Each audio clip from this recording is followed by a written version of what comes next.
Hi everybody, this is the Shot Clock. I'm Jay, this is Sarah, and our producer is Diana. Let's start the clock. Today we learned that Reuben Foster, one of the Cardinals' top draft pick prospects, had a dilute drug test done, and that's not a good thing.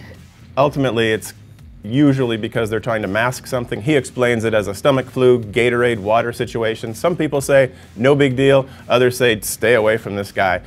A character issue, maybe. What does that mean to you as a general manager? I would vet that. I think character matters, and obviously a lot of this is, predicated on talent and what they do on the field. But it also matters who you're bringing into your organization and the effect that they will have in the locker room, in the community. I think that matters. Obviously, the Cardinals do have a history of, maybe looking past potential red flags. I think Tyrann Mathieu is probably the gold standard of that, being able to maybe put some adversity in his past beyond him and excel in the NFL. But still, I would really vet those types of issues. You don't want to choke the 13th pick. And speaking of chokes, wow, the Chicago Blackhawks swept out of the NHL playoffs. The Blackhawks have won 3 Stanley Cups since 2010. They're not going to win this year. How do you explain a 4-love sweep to Nashville? I think this is a cautionary tale of these teams that find a way to have somewhat of a dynasty in the modern era of sports, which is hard, but eventually you're going to hit your expiration date. They had to eventually mortgage the talent and being able to keep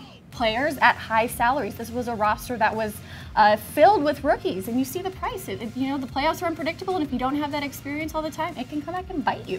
And bite it, they did.